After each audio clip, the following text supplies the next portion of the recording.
Hello students, कैसे हैं आप लोग? सब बढ़िया, ठीक ठाक। देखो, आज हम लोग स्टार्ट करने वाले हैं अपने सॉलिड स्टेट में लेक्चर नंबर 3, जिसमें हम लोग बात करेंगे 3D यूनिट सेल में एक फेमस यूनिट सेल है जिसका नाम है क्यूबिकल यूनिट सेल। तो क्यूबिकल यूनिट सेल पर कुछ हम लोग डिटेल से स्टडी करने जा रहे हैं, जिसको आप ध्यान से देखें। फिर वही बात, लेक्चर को ध्यान से देखो, ध्यान से सुनो, एक एक बात चमकेगा और चमकता रहेगा। ठीक है, तो आप ज़रा हेडिंग दे दीजिए। हेडिंग क्या देना है कि 3D यूनिट सेल जो है, इसमें आपको मैंने बता दिया था कि 7 टाइप्स का होता है पैरामीटर के बेसिस पर। और इसमें सबसे पहले हम लोग पढ़ने जा रहे हैं जिसका नाम है क्यूबिकल यूनिट सेल। क्या नाम है जी? Cubicle unit cell. तो हम लोग इसमें बात करेंगे क्यूबिकल यूनिट सेल से रिलेटेड बातचीत करेंगे, इसमें क्या क्या चीज़ होता है। आपको पता है क्यूबिकल यूनिट सेल में मैं बता दिया था कि क्यूबिकल यूनिट सेल का मतलब ये हुआ कि एक क्यूब होता है। ये आपका एक क्यूब हो गया, मान लेते हैं, और इसका ये वाला एंगल मान लेते हैं अल्फ़ा, ये बीटा, और ये एंगल क्या हो जाएगा? गामा। तो इसमें क्या होता है कि A = B = C। जितने भी आपके इसमें 3 एज होंगे, एक ये वाला, एक ये वाला, एक ये वाला। ठीक है, तो A = B = C और अल्फ़ा = बीटा = गामा = 90 डिग्री। ये रिलेशन होता है किससे रिलेटेड? क्यूबिकल यूनिट सेल से रिलेटेड ये बात हो गया कि A = B = C, alpha = gamma और बीटा = 90 डिग्री। ये बात आप जानते हैं। और यहाँ पर एक चीज़ मैं इंडिकेट कर देता हूँ कि ये जो आपका है, ये मान लेते हैं आपका लेंथ A है, ये वाला आपका लेंथ B है, और ये वाला लेंथ आपका C है। अब जरा देखते हैं कि क्यूबिकल यूनिट सेल से रिलेटेड कुछ बातचीत करते हैं कि इसमें क्या क्या चीज़ होता है। तो यहाँ पर ज़रा देखें, एक मैं क्यूब, खूब सुंदर सा क्यूब बना देता हूँ, और इसमें ज़रा देखें कि क्या क्या चीज़ इसमें होता है। ठीक है, देखो ध्यान से, ये मान लेते हैं आपका एक क्यूब है। क्यूब का जो ये आपको दिख रहा है, ये वाला पोजीशन, इसको हम लोग बोलते हैं कॉर्नर। क्या बोलते हैं? कॉर्नर। आप देख रहे हैं इस क्यूब का ये वाला लेंथ आप देख रहे हैं, इसको हम लोग बोलते हैं एज। इसको क्या बोलेंगे? Edge length. मतलब ये सिंपल एज है। क्या है? एज है। आप देख रहे होंगे ये ऐसे, इसको हम लोग बोलते हैं फेस। क्या बोलते हैं? फेस। ठीक है, अब जरा देखो ध्यान से, ये आपको हम लोग क्या बोलते हैं? बताओ क्या बोलते हैं? फेस बोलते हैं। क्या बोलते हैं? फेस। और इसके बीच में देखो ये, इसको हम लोग बोलते हैं फेस का सेंटर। क्या बोलते हैं? Face centre. फेस सेंटर बोलते हैं इसको। ठीक है, अगर मैं इसको ऐसे मिला दूं, इसको ऐसे मिला दूं, तो बताओ ये डायगोनल हो जाएगा। इसको हम लोग बोलते हैं फेस डायगोनल। क्या बोलते हैं? Face diagonal. और ये फेस डायगोनल कहाँ से पास करेगा बाबू? ये पास करेगा सेंटर से, फेस के सेंटर से। ठीक है, बहुत बढ़िया, बहुत बढ़िया। अब जरा देखो ध्यान से, इस पूरे क्यूब के बीच में एक होता है जिसका नाम है बॉडी सेंटर। जैसे मान लेते हैं एक कमरा है, उस कमरा के बीच सेंटर में, उसको बोलते हैं हम लोग बॉडी सेंटर। तो ये आपका क्या हो जाता है? ये हो जाता है बॉडी सेंटर। Body centre. और यहाँ से इस कॉर्नर से इस कॉर्नर तक मिला दो। जैसे मान लेते हैं कमरे का वो कॉर्नर से उस कॉर्नर तक अगर मिला दीजिएगा तो उसको बोलते हैं बॉडी डायगोनल। और ये कहाँ से पास करता है बॉडी डायगोनल? ये बॉडी सेंटर से पास करता है, बॉडी सेंटर से। तो इसको हम लोग बोलते हैं बॉडी डायगोनल। Body diagonal. तो इतना सब चीज़ एक क्यूब के अंदर होता है, जिसको जानना काफ़ी ज़रूरी होता है। अब देखते हैं कि एक क्यूब में कितना फेस होता है, कितना बॉडी सेंटर होगा, कितना फेस डायगोनल होगा, कितना फेस सेंटर होगा, कितना एज लेंथ होगा, कितना कॉर्नर होगा। ये सब चीज़ हम लोग लिखने जा रहे हैं। पहले आप इसको अच्छे से इतना नोट कर लें। जरा देखते हैं ध्यान से, क्यूब के अंदर नंबर ऑफ कॉर्नर्स कितने होते हैं? 8। ये देखो कॉर्नर है कि नहीं? तो एक यहाँ पर, 2 3 4 5 6 7 8। एक क्यूब में 8 कॉर्नर्स होते हैं, इसको याद करना है। नंबर ऑफ फेसेस कितने होंगे? तो बताओ, इसको हम बताएं ये फेस होता है, तो एक क्यूब में कितना फेस? 6 फेस होते हैं। एक ये, इसके सामने वाला 2, फिर नीचे वाला, फिर ऊपर वाला, फिर इधर वाला, फिर इसके पीछे वाला, 6 फेस होते हैं। नंबर ऑफ फेस सेंटर कितने होंगे 6, क्योंकि एक फेस पर एक सेंटर होगा, तो 6 फेस हैं तो 6 फेस सेंटर होगा। नंबर ऑफ एज सेंटर कितना होगा, number of edge centre, number of edge कितना हो जाएगा 12। देखो इसको हम लोग क्या बोले थे, यही नहीं तुम्हारा एज है, और एक क्यूब में कितना 12 एज होते हैं, गिन लो 1 2 3 4 5 6 7 8 9 10 11 और एक क्या हो जाएगा आपका 12। मतलब टोटल कितने एज लेंथ होते हैं आपके, कितने एजेस होते हैं क्यूब के अंदर, 12 एज होते हैं। ठीक है, आप अच्छे से गिन लेना। तो नंबर ऑफ एजेस कितना हो जाएंगे 12 हो जाएंगे। अच्छा, नंबर ऑफ एज सेंटर, तो बताओ एज सेंटर का मतलब कि मान लेते हैं ये तुम्हारा एज हो गया और इसका ये क्या कहलाता है, इसको हम लोग बोलते हैं एज सेंटर। क्या बोलते हैं, एज सेंटर। तो अगर एक क्यूब में 12 को एज है तो एज सेंटर भी कितना होगा 12 एज सेंटर होगा। नंबर ऑफ बॉडी सेंटर, एक क्यूब में एक ही बॉडी सेंटर होता है। नंबर ऑफ फेस डायगोनल, बताओ ये फेस हो गया और ये इसका डायगोनल, फेस डायगोनल, और एक फेस में 2 डायगोनल हो सकता है, एक ऐसे और एक ऐसे, इस कॉर्नर से इस कॉर्नर और इस कॉर्नर से इस कॉर्नर। तो एक फेस में 2 डायगोनल, तो 6 फेस होते हैं क्यूब में, तो कितना 6 दूनी 12 फेस डायगोनल हो जाएंगे। तो नंबर ऑफ फेस डायगोनल कितना हो जाएगा 12। और फेस डायगोनल कैसे पास करता है, 2 कॉर्नर लेगा और एक फेस का सेंटर लेगा। तो वही बात यहाँ पर लिखे, passes through 2 corners and 1 face centre. Length of face diagonal, मान लेते हैं इस क्यूब का एज लेंथ कितना है a, तो सबका एज लेंथ कितना हो जाएगा a हो जाएगा।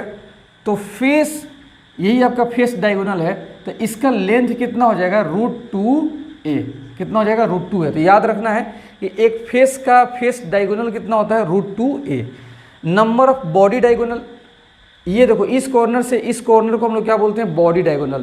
तो एक रूम में तुम देखना इस कॉर्नर से और नीचे वाले कॉर्नर को अगर मिलाया जाए तो ये बॉडी डायगोनल है, और ऐसा 4 बॉडी डायगोनल होता है। तो नंबर ऑफ बॉडी डायगोनल कितना हो जाएगा 4। और देखो 2 कॉर्नर से पास करेगा और एक बॉडी सेंटर से, तो यहाँ पर लिखा है 2 कॉर्नर्स प्लस बॉडी सेंटर। और इस बॉडी डायगोनल का लेंथ कितना होता है, तो ये होता है √3a। तो लेंथ ऑफ बॉडी डायगोनल कितना हो जाएगा √3a। तो ये डेटा आपको लिखा गया है, इसको याद करना है आपको, डायरेक्ट याद होना चाहिए कि एक क्यूब में कितना कॉर्नर्स होते हैं, कितना फेस होते हैं, कितना फेस डायगोनल का लेंथ क्या होता है, बॉडी डायगोनल का क्या लेंथ होता है, वो सब चीज़ आपको जबान पे होना चाहिए, याद होना चाहिए, माइंड में होना चाहिए, ताकि सब न्यूमेरिकल्स में डायरेक्ट यूज होते हैं। तो आप इसको प्रॉपरली तो अच्छे से इसको नोट कर ले।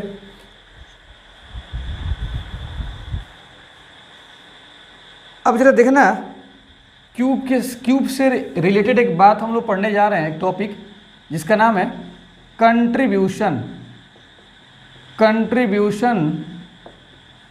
ऑफ एटम एट वेरियस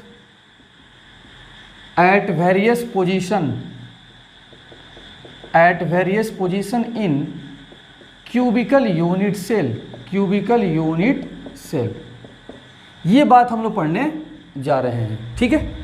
और सबसे पहले यहाँ पर जरा देखना ध्यान से, एट बॉडी सेंटर,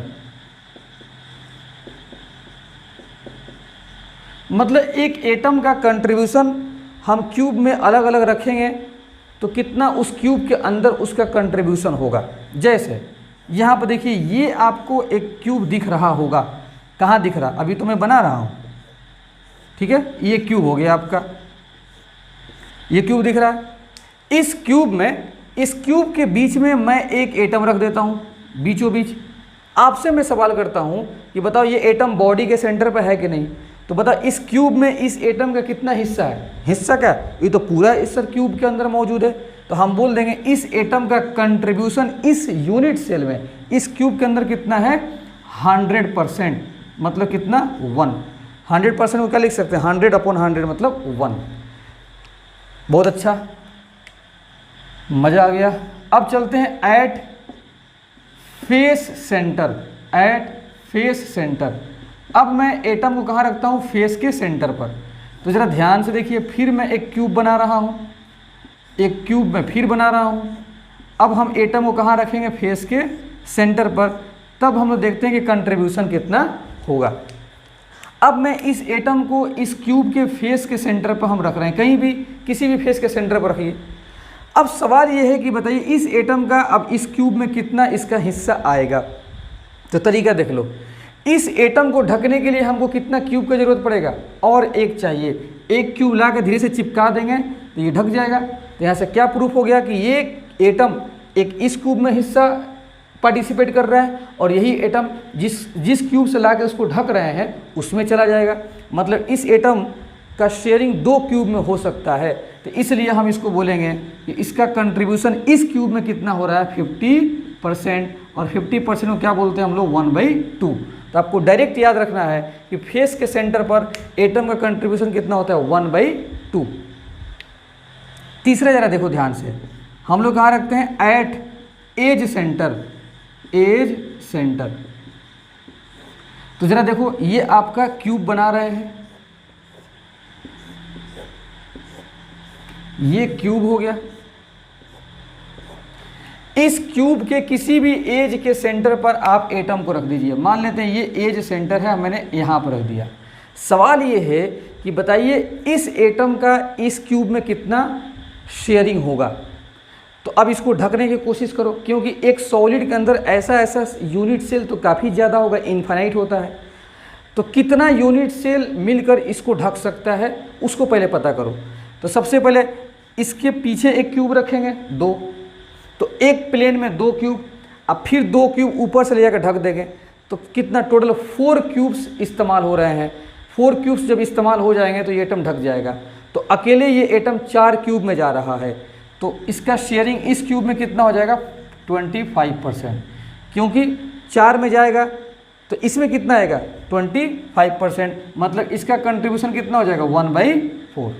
बात आ गई समझ में। तो आपको डायरेक्ट याद होना चाहिए कि एट एज सेंटर पर एटम का कंट्रीब्यूशन कितना होता है, 1/4।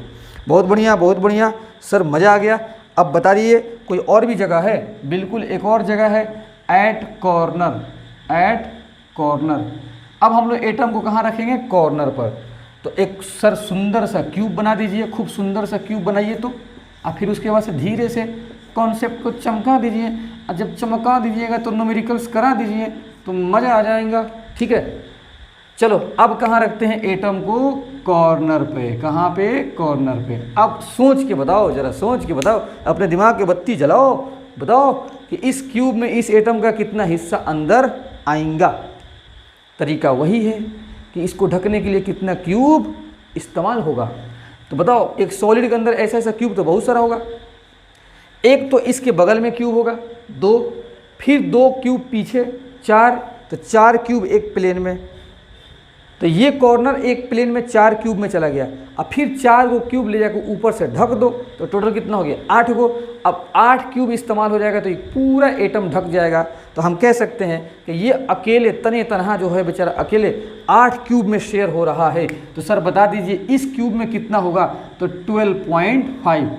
100% में आप 8 से डिवाइड कर दो तो 12.5, और इसका रेशियो निकाल दो तो 1/8। तो ये बात याद रखिए कि कॉर्नर पर एटम का कंट्रीब्यूशन कितना, 1/8। तो इतना आपको सब याद होना चाहिए, क्योंकि न्यूमेरिकल्स में डायरेक्ट ये सब चीज़ यूज होता है। आप इसको अच्छे से छाप लीजिए।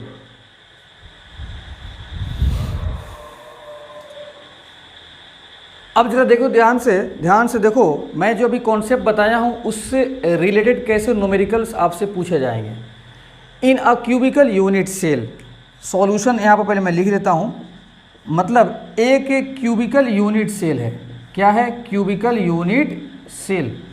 तो पहले मैं बना देता हूँ यहाँ पर क्यूबिकल यूनिट सेल। ठीक है, अब चलिए सवाल में क्या कह रहा है कि in a cubical unit cell A atoms are at all corners. जितने भी कॉर्नर्स हैं वहाँ पे कौन सा एटम रखा गया है, A. B atoms are at all face centre. ये फेस का सेंटर हो गया, यहाँ पे कौन पड़ा हुआ है, B atoms. C atoms are at all edge centre, और ये एज सेंटर हो गया, यहाँ पे क्या है, सी एटम्स है। और D atoms are at all body centre, और इस क्यूब का बॉडी सेंटर यही हो जाएगा। ये क्या हो जाएगा, बॉडी सेंटर, और यहाँ पे क्या है, डी है। तो कह रहा है calculate formula of unit cell. इस यूनिट सेल का फॉर्मूला निकालना है। क्या निकालना है? फॉर्मूला। तो ध्यान से देखो कैसे निकलेगा फॉर्मूला।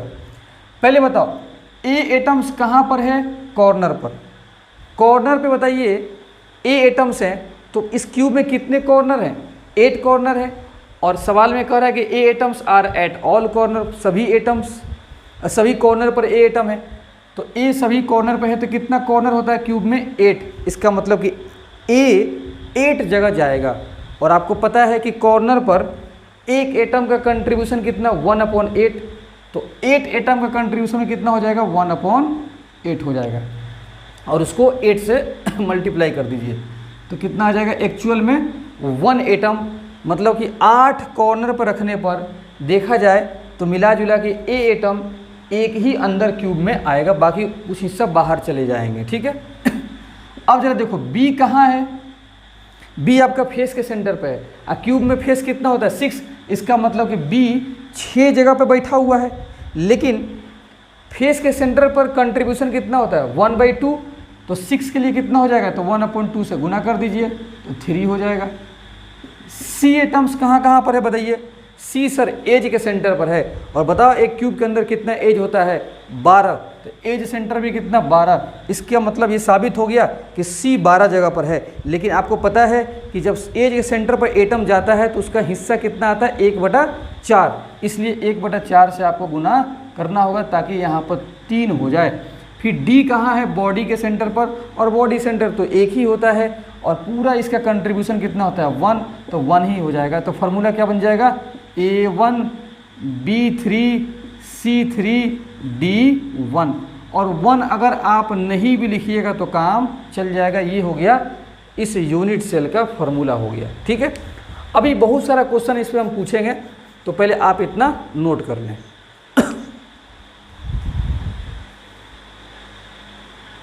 ये देखिए ध्यान से, जो मैं क्वेश्चंस लिखा था, क्वेश्चन जो मैं लिखा था उसमें ये आपका बी, ए क्वेश्चन मैं सॉल्व कर दिया था। अब बी क्वेश्चन, इसी डेटा पर बी क्वेश्चन क्या कह रहा है कि if all atoms along an edge are remove then calculate formula. कह रहा है कि एक किनारे पे जितना एटम है उसको मैं निकाल देता हूँ, एक किनारा मैं निकाल देता हूँ जितना एटम है, तब बताइए उसका फार्मूला क्या होगा। तो पहले ये बताओ कि ए एटम कहाँ पर है? सभी कॉर्नर पर। तो कितना कॉर्नर? 8। जैसे ही मैं एक एज निकाल दूंगा तो कॉर्नर कितना गायब हो जाएगा? 2 कॉर्नर गायब हो जाएगा। 2 कॉर्नर गायब हो जाएगा। देखो एक एज निकाल दो, 2 कॉर्नर गायब हो जाएगा। तो 2 एटम ऐसे खत्म हो जाएंगे। ठीक है। पहले 8 था, अब जब कॉर्नर एक एज निकाल देंगे तो 2 कॉर्नर गायब हो जाएगा।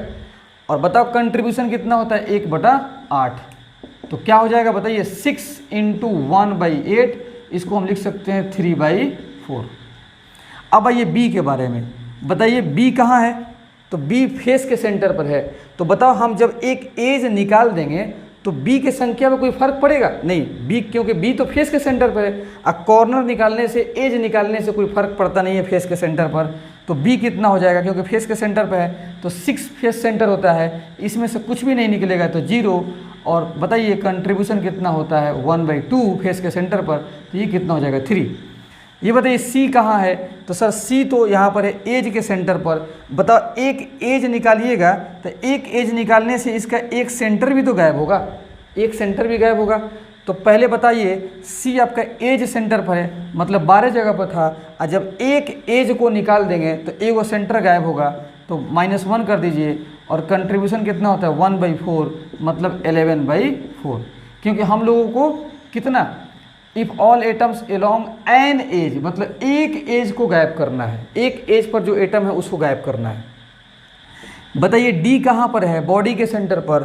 क्या इस एज को निकालेंगे तो बॉडी सेंटर पर कोई कमी आएगी? बिल्कुल नहीं, बॉडी सेंटर 1 है, इसमें कोई कमी नहीं, मतलब -0। कंट्रीब्यूशन कितना? 1। तो कितना आ जाएगा? 1। तो फार्मूला क्या बन जाएगा बताइए? ए कितना आ गया? 3/4। बी कितना आ गया? 3। सी कितना आ गया? 11/4। डी कितना आ गया? 1। और इस फ्रैक्शन को ख़त्म कीजिए आप, 4 से दोनों साइड मल्टीप्लाई कर दो। जैसे मल्टीप्लाई करेंगे तो ए 3 हो जाएगा और बी कितना हो जाएगा? 4 × 3 = 12। सी कितना हो जाएगा? 11 और डी कितना हो जाएगा? 4। 4 से मल्टीप्लाई कर दीजिए, ये बन गया आपका फार्मूला। बहुत बढ़िया, आंसर को आप थोड़ा सा देख लीजिए, आपका आंसर आ जाएगा। अब आते हैं क्वेश्चन नंबर सी के तरफ।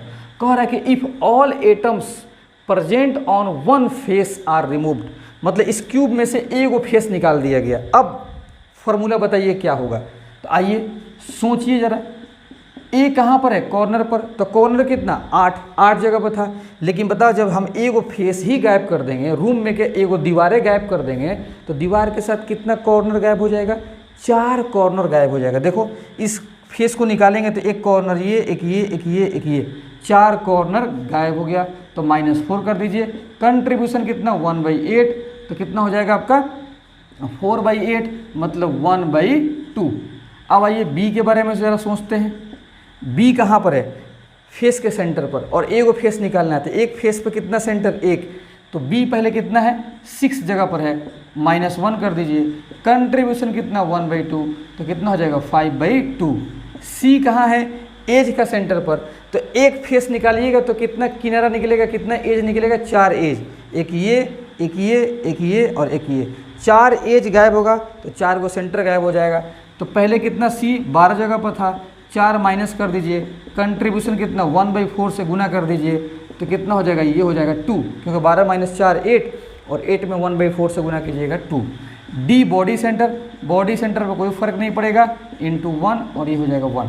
क्या बताइए, रूम का एक दीवार निकल जाएगा तो क्या इसके सेंटर पर कोई फर्क पड़ेगा, नहीं पड़ेगा, इसलिए ये हो गया।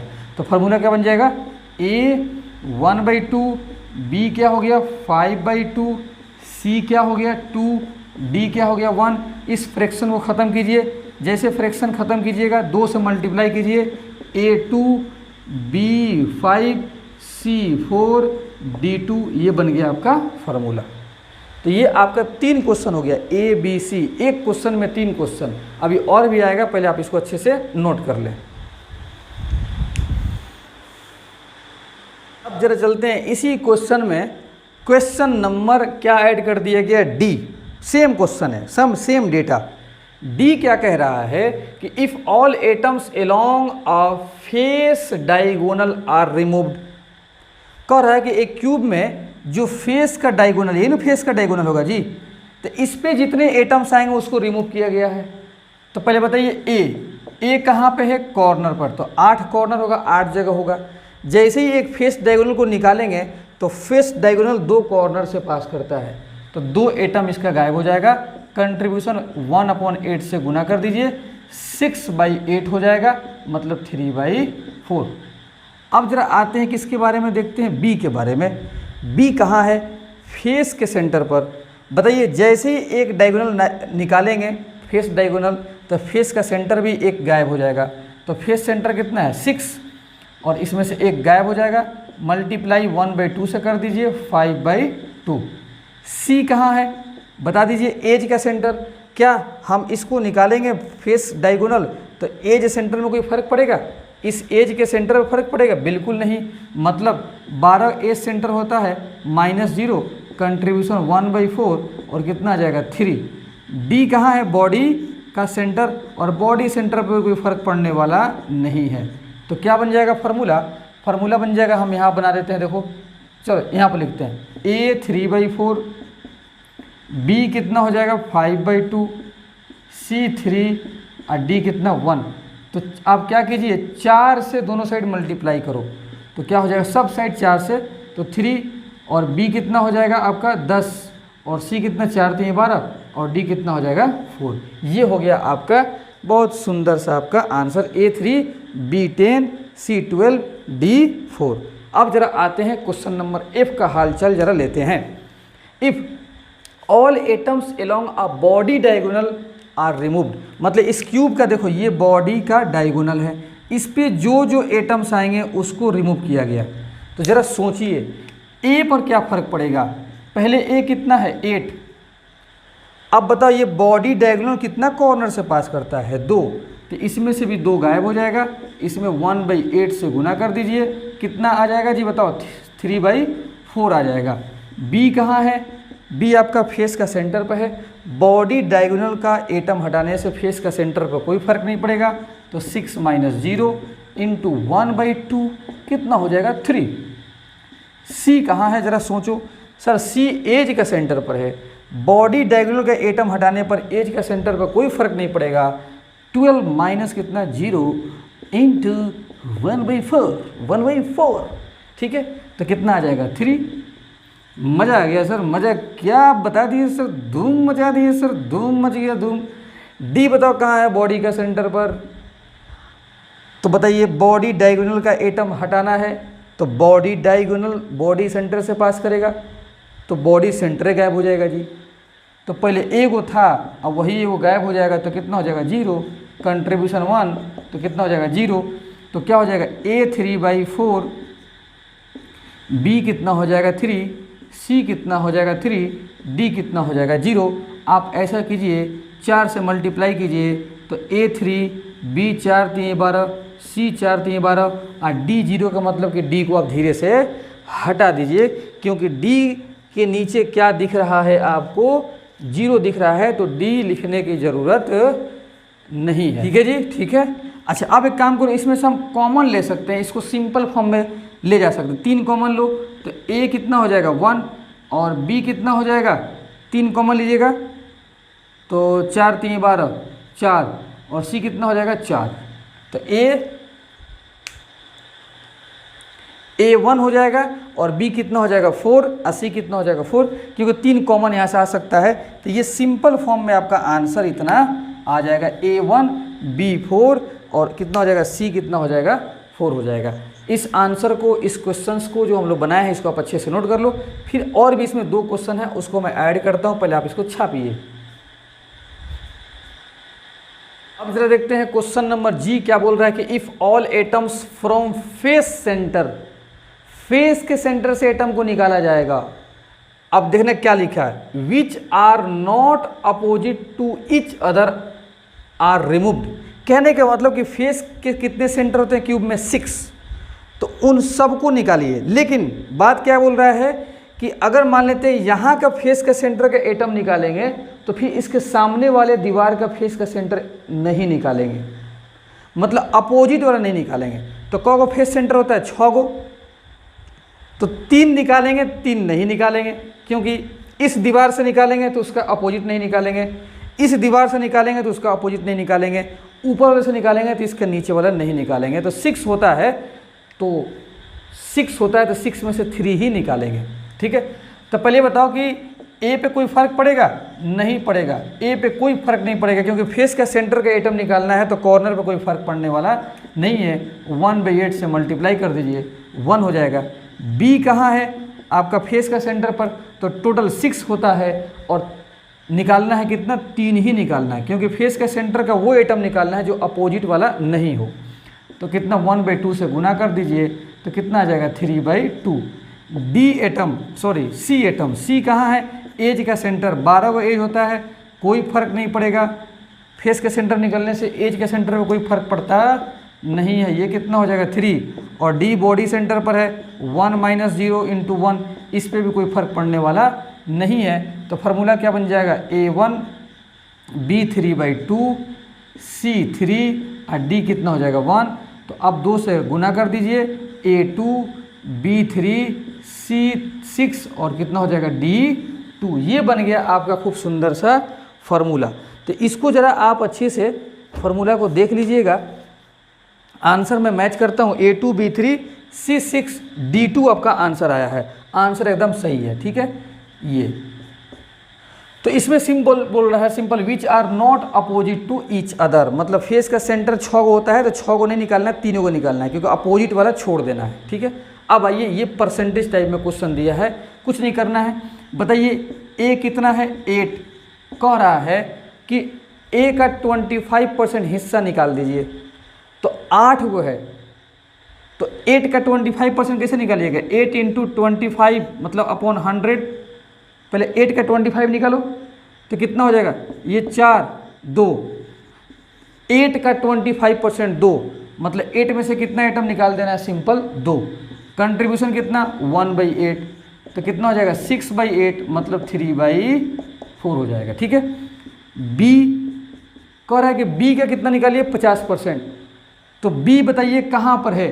बी आपका फेस का सेंटर पर है, तो फेस सेंटर कितना होता है? 6 और 6 का 50% निकालिए, 50/100 मतलब ये 1/2, ये कितना हो जाएगा 3 हो जाएगा।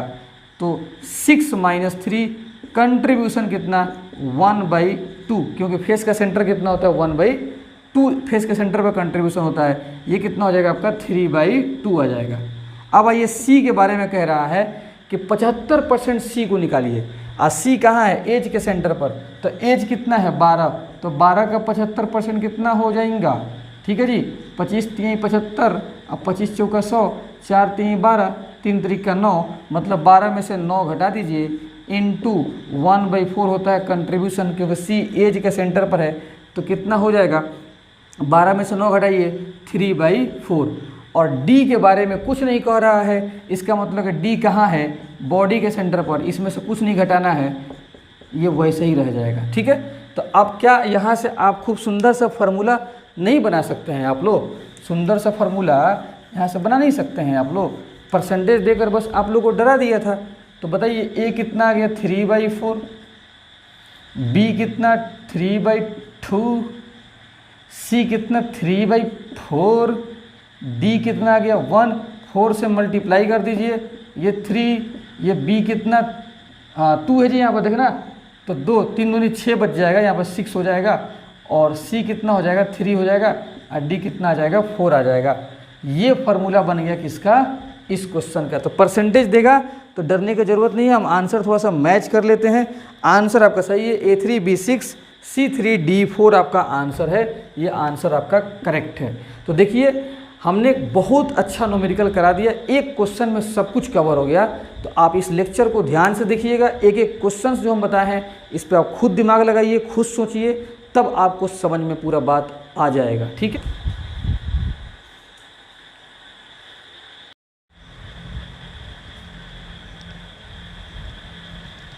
अब जरा देखते हैं ध्यान से, तो क्यूबिकल यूनिट सेल में हमने एटम का कंट्रीब्यूशन बता दिया कि कॉर्नर पर जाएगा एटम तो कितना कंट्रीब्यूशन होगा, फेस के सेंटर पे कितना होगा, बॉडी के सेंटर पे कितना होगा, और एज के सेंटर पर कितना होगा। ये मैंने आपको बता दिया, इस पर न्यूमेरिकल्स भी मैं करा दिया। अब कुछ मैं टर्म डिफाइन करने जा रहा हूँ जिसका नाम है packing fraction. Packing fraction, packing fraction, या इसी को हम लोग बोलते हैं efficiency, packing efficiency, packing efficiency in 3D unit cell. 3D unit cell के लिए हम लोग पैकिंग फ्रैक्शन और पैकिंग इफिशियंसी की बात करने जा रहे हैं। जरा देखो इसका मतलब क्या होता है, ध्यान से देखिए, देखना, it tells about what fraction, अगर फ्रैक्शन की बात करेंगे तो पैकिंग फ्रैक्शन आएगा, और अगर इसी को हम परसेंटेज में ले लेंगे तो उसके लिए पैकिंग इफिशियंसी आता है। तो it tells about what fraction या what percentage of total volume of unit cell, total volume of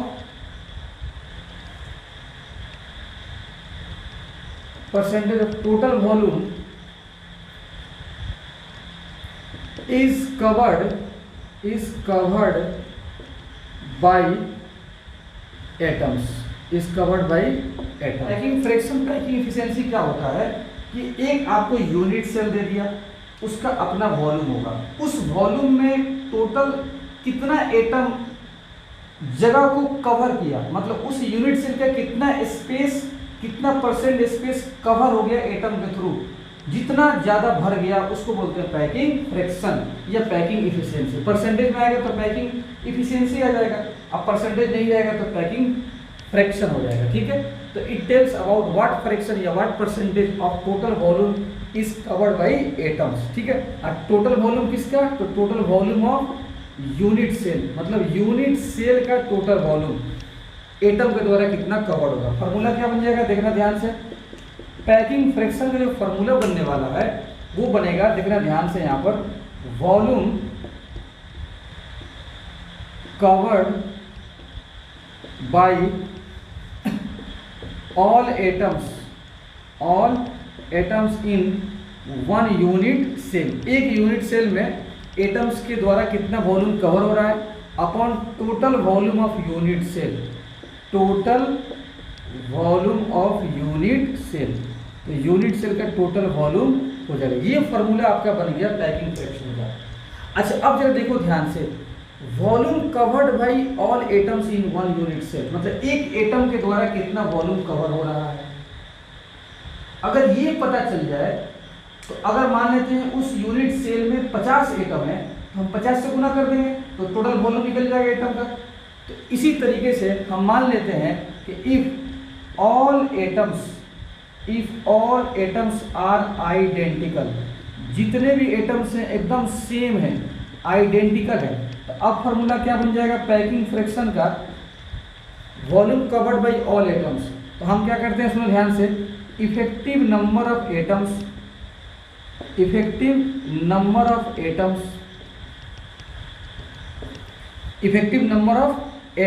into volume of 1 atom. एक एटम का वॉल्यूम अगर पता चल जाए तो उस यूनिट सेल में जितना एटम है उससे गुना कर देंगे तो टोटल एटम का वॉल्यूम नहीं निकल जाएगा, अपॉन नीचे क्या है total volume of unit cell. तो हम इसको ऐसे लिख देते हैं वॉल्यूम ऑफ यूनिट सेल। इसका मतलब क्या हो गया total volume of unit cell. तो ये फॉर्मूला इसको हम इसमें चेंज कर दिए कि जितना एटम्स को पता कर लो एक एटम का वॉल्यूम से गुना करो तो ये बता देगा volume covered by all atoms in 1 unit cell, और नीचे क्या है total volume of unit cell. हम इसको ऐसे लिख दिए हैं। अब जरा देखिए ध्यान से देखते जाइए क्या क्या यहाँ पर धूम मचने वाला है। इफेक्टिव नंबर ऑफ एटम्स का सिंबल हम इस्तेमाल करते हैं जेड। क्या इस्तेमाल करेंगे जेड। अब वॉल्यूम ऑफ 1 एटम कितना होता है 4/3 पाई आर क्यू, क्योंकि आप सबको पता है कि एटम यहाँ पर क्या लिया जाएगा स्फेरिकल, अपॉन और नीचे क्या है वॉल्यूम ऑफ यूनिट सेल। तो total volume of unit cell वो तो सवाल में जो यूनिट सेल दिया रहेगा उसके मुताबिक वॉल्यूम उसका लिखा जाएगा। ये फॉर्मूला बन गया किसका पैकिंग फ्रैक्शन का। और एक होता है सर आपने बताया पैकिंग इफिशियंसी, तो पैकिंग इफिशियंसी का फॉर्मूला क्या बन जाएगा packing efficiency Z into 4/3 pi R cube upon volume of unit cell. आप इसमें 100 से गुना कर दीजिए, कितना से 100 से, मतलब जो परसेंटेज में आंसर आएगा उसको हम लोग क्या बोलते हैं पैकिंग इफिशियंसी बोलते हैं, जो परसेंटेज वाला है। तो इस फॉर्मूला को आपको याद करना है, ठीक है, कि पैकिंग फ्रैक्शन का डेफिनेशन क्या होता है या परसेंटेज का, और उसका फॉर्मूला क्या होता है इसको याद कर लेना है। तो एक दिया गया यूनिट सेल में उसका कितना वॉल्यूम एटम्स के द्वारा ऑक्युपाई हो रहा है, कवर हो रहा है, कितना जगह को एटम ले लिया, उसको बोलते हैं उस एटम का पैकिंग फ्रैक्शन या इफिशियंसी। मान लेते हैं कि 60% जगह भर गया तो कितना खाली है 40%, तो 60% भरने वाला हो गया पैकिंग फ्रैक्शन, उसको बोलते हैं पैकिंग इफिशियंसी बोल देंगे क्योंकि परसेंटेज में है। तो 60% जगह भर गया और खाली कितना है 40%। इफिशियंसी का मतलब कि भरने वाला जगह, ठीक। तो ये आपका पैकिंग फ्रैक्शन और पैकिंग इफिशियंसी का फॉर्मूला हो गया 3D के लिए। किसके लिए 3D के लिए। अगर मैं आपसे पूछ दूं यहाँ पर देखो for 2D unit cell,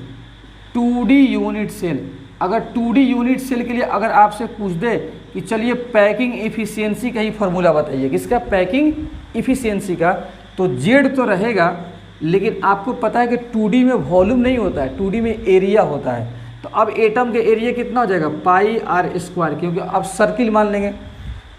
3D में क्या माने एटम को स्फीयर, और 2D में क्या मान लेंगे सर्किल पाई आर स्क्वायर, और नीचे क्या है total volume of unit cell. तो हम यहाँ पर लिख देंगे area of unit cell, area of unit cell का एरिया।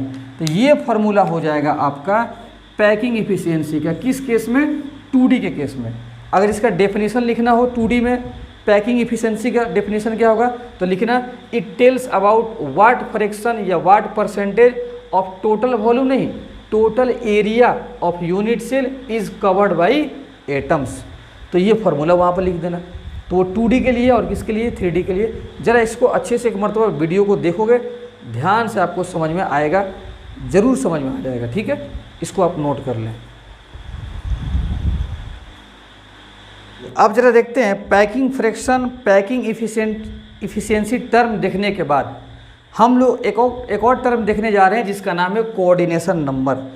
कोऑर्डिनेशन नंबर क्या है, मैं इसका यहाँ पर डेफिनेशन लिखा हूँ, अभी डेफिनेशन पर बात मैं नहीं करूँगा, पहले मैं इसको समझाता हूँ एग्जाम्पल से। ज़रा देखो ध्यान से, एक डायग्राम मैं बनाता हूँ। देखिए ये आपका एक ये एटम है, ज़रा देखना ध्यान से, ये एक एटम, या इसको मॉलिक्यूल भी मान सकते हो या इसको एक आयन भी मान सकते हो, चलो एटम मान लेते हैं। इस एटम को देखो, ये एटम यहाँ पर टच कर रहा है, इसको यहाँ पे टच कर रहा है, इसको यहाँ पे टच कर रहा है, इसको ये यहाँ पे टच कर रहा है, ये इसको यहाँ पे टच कर रहा है। ये आपका एटम्स हैं सब, ये जो बना रहे हैं इसे ये टच कर रहे हैं। क्या कर रहे हैं जी? टच कर रहे हैं। ठीक है, ऐसे बस एक रफली डायग्राम हम बनाए हैं। चलो यहाँ पर भी एक दिखा देते हैं, थोड़ा सा कॉम्प्लेक्स टाइप का बना देते हैं। इसको ऐसे टच कर रहा है। ठीक, सवाल ये है कि बताइए डायरेक्टली इस एटम को कितना एटम टच कर रहे हैं, इसको डायरेक्ट, एकदम डायरेक्ट इसके कांटेक्ट में कितना एटम है। तो एक ये है, एक ये है, एक ये है, एक ये है। देख लो, ध्यान से देख लो, इसको डायरेक्ट ये टच कर रहा है, ये कर रहा है, ये कर रहा है, ये कर रहा है। तो किसी एटम को नियरेस्ट कितना एटम टच करेंगे उसी को बोलते हैं कोऑर्डिनेशन नंबर। तो इस एटम का कोऑर्डिनेशन नंबर कितना हो जाएगा? 4। 1 2 3 4। ये वाले ये वाले ये वाले सब टच नहीं कर रहे हैं, तो ये कोऑर्डिनेशन नंबर 4। इसलिए मैं यहाँ पर लिखा हूँ it is equal to number of nearest atom which will touch a particular atom या आयन या मॉलिक्यूल। एक पार्टिकुलर एटम या आयन या मॉलिक्यूल्स को कितने एटम नियरेस्ट में टच करेंगे वही कहलाता है उसका कोऑर्डिनेशन नंबर, जो आगे हम इस कॉन्सेप्ट को खूब यूज किया करेंगे। तो इस बात को, ये बेसिक कॉन्सेप्ट है, इसको आपको दिमाग में बैठा लेना है, तो इसको अच्छे से नोट कर लें। हाँ जी, तो 2 टर्म हम लोग डिफाइन कर लिए हैं, पैकिंग फ्रैक्शन या उसी को बोल सकते हैं पैकिंग इफिशिएंसी, और दूसरा टर्म जिसका नाम है कोऑर्डिनेशन नंबर। तीसरा टर्म हम लोग डिफाइन करने जा रहे हैं जिसका नाम है डेंसिटी। क्या नाम है जी? Density. Density of unit cell. एक यूनिट सेल का कैसे डेंसिटी हम लोग निकालेंगे, ये बात हम लोग देखने जा रहे हैं। चलो हम डेंसिटी को डी लिखते हैं, density of unit cell. D unit cell का मतलब डेंसिटी ऑफ यूनिट सेल। आप सबको पता है कि डेंसिटी का फॉर्मूला क्या होता है? Mass by volume. Density density density mass by volume, mass by volume. होता है कि नहीं होता है जी? क्या सुंदर गाना गाते हैं सर आप, वाह! डेंसिटी को एकदम धूम मचा दिए आप। ठीक है, तो डेंसिटी ऑफ यूनिट सेल बराबर, देखो ध्यान से, mass of unit cell upon volume of unit cell. Volume of unit cell, जिसका डेंसिटी यूनिट सेल का डेंसिटी, तो मास भी यूनिट सेल का, वॉल्यूम भी यूनिट सेल का। ठीक है, अच्छा अब ज़रा सुनो ध्यान से, डेंसिटी ऑफ यूनिट सेल का फॉर्मूला थोड़ा सा आगे और हम बढ़ाते हैं। यूनिट सेल का मास का मतलब समझते हो, क्योंकि यूनिट सेल में एटम्स रहते हैं, तो सिंपल यूनिट सेल एक आपका कवर का काम करता है, पॉलीथीन का काम करता है, उसमें एटम्स भरे जाते हैं, पैक किए जाते हैं। तो एटम्स का मास एक्चुअल में यहाँ पर बात होती है। तो मास ऑफ यूनिट सेल का मतलब समझते हो क्या होता है? इसका मतलब होता है कि mass of atoms in unit cell, unit cell में जो एटम्स है उसका मास अपॉन, और ये तो ठीक है अपने जगह पर, वॉल्यूम ऑफ यूनिट सेल। ये फार्मूला हो गया। अच्छा एक बात ज़रा बताइए, चलो अब डी ही सिंपल हम डी लिखते हैं, mass of atoms in 1 unit cell. अगर एक एटम का मास पता चल जाए और ये पता चल जाए कि एटम 50 वो है, तो क्या हम 50 एटम का मास नहीं बता सकते हैं? उस एक एटम के मास में हम 50 से गुना कर देंगे। तो वही मामला है, इस मास ऑफ एटम्स को हम ऐसे लिखते हैं, mass of 1 atom, mass of 1 atom into effective number of atoms. Effective number of atoms मतलब एटम्स का संख्या से गुना कर देंगे एक एटम का मास में, तो टोटल एटम का मास निकल जाएगा। और वॉल्यूम ऑफ यूनिट सेल आपका ऐसे ही रहेगा, V यूनिट सेल। ठीक है, तो हम इसको ऐसे कर देते हैं, मास ऑफ वन एटम को हम मान लेते हैं small m, effective number of atoms को मान लेते हैं z, अब वॉल्यूम ऑफ यूनिट सेल को मान लेते हैं v। अब दिक्कत ये है कि सर एक एटम का मास कैसे निकलेगा, मास ऑफ वन एटम कैसे निकालेंगे, कैसे बताइए ज़रा ध्यान से। तो इसको निकालने के लिए ज़रा मोल कॉन्सेप्ट को लगाते हैं, ज़रा ध्यान से देखो। ये बताओ कि 1 मोल ऑफ, अगर मान लें सोडियम एलिमेंट है, तो 1 मोल ऑफ सोडियम कितना होता है 6.022 इंटू 10 के पावर 23 एटम्स होता है कि नहीं होता है। और इसका कितना मास होता है, तो 23 ग्राम। कितना होता है जी, 23 ग्राम। एक मोल में इतना एटम्स होगा और इस एटम्स का मास कितना हो जाएगा 23 ग्राम, क्योंकि सोडियम का एटॉमिक वेट 23 है, ग्राम लगा दीजिए। और इसी 23 ग्राम को हम लोग क्या बोलते हैं, मोलर मास। क्या बोलते हैं, मोलर मास, जिसको हम कैपिटल M से डिनोट करेंगे। ठीक है, तो 1 मोल में इतना एटम्स, इतना ग्राम, और इसी ग्राम को बोलते हैं हम लोग मोलर मास। तो ज़रा देखना ध्यान से, यहाँ पर इसको बोलते हैं हम लोग Na एटम्स। क्या बोलते हैं, Na एटम्स। इतना संख्या को हम लोग Na बोलते हैं, एवोगाड्रो नंबर। Na एटम्स का मास कितना है, मोलर मास। देखो इतना का मास कितना है, मोलर मास। अब यहाँ पर सोडियम है तो 23 ग्राम मोलर मास होता है। अब यहाँ पर हम M मान लेते हैं, तो Na एटम्स का मास मोलर मास, तो 1 एटम का मास कितना हो जाएगा, molar mass upon Na, molar mass upon Na, क्योंकि Na से डिवाइड लगा दीजिए। तो बताओ एक एटम का मास निकला कि नहीं निकला, M अपॉन Na। तो यही ना M आपका स्मॉल m एक एटम का मास है, यही स्मॉल m क्या है आपका, mass of 1 atom. Mass of क्या है, ये 1 एटम है, मास ऑफ 1 एटम। तो फार्मूला आपका बदल गया किसमें, D बराबर Z आपका हो गया इफेक्टिव नंबर ऑफ एटम्स, और small m mass of 1 atom है, और मास ऑफ 1 एटम कितना हो गया, M upon Na into V। ये बन गया आपका खूब सुंदर सा फार्मूला। क्या बन गया, खूब सुंदर सा फार्मूला। तो जब भी एक यूनिट सेल का डेंसिटी निकालना होगा, इसी फार्मूला को हम लोग यूज कर देंगे। M क्या है बताओ, M क्या है, मोलर मास। और ये मोलर मास कैसे निकालेंगे सर, वो सवाल में जो एलिमेंट दिया रहेगा वहाँ से हम लोग मोलर मास बता सकते हैं। V क्या है बताइए, volume of unit cell, volume of unit cell. Na क्या है, एवोगाड्रो नंबर 6.022 10 के पावर 23, और Z आपको पता है इफेक्टिव नंबर ऑफ एटम्स। तो इस लेक्चर में मैंने आपको बहुत कुछ पढ़ा दिया। 3 नए टर्म मैं डिफाइन किया हूँ, पैकिंग फ्रैक्शन, कोऑर्डिनेशन नंबर और डेंसिटी। इन तीनों को मैं यूज करूँगा नेक्स्ट लेक्चर में, जिसमें हेडिंग देने वाला हूँ analysis in cubical unit cell. Cubical unit cell का हम लोग अब एनालिसिस करने जाएंगे। उसी एनालिसिस में ये तीनों टर्म आएंगे और हम लोग खूब धूम मचाएंगे। अब हम लोग मिलते हैं नेक्स्ट लेक्चर में। आप इसका प्रॉपर नोट्स बना के रेडी रखो। Okay, thank you.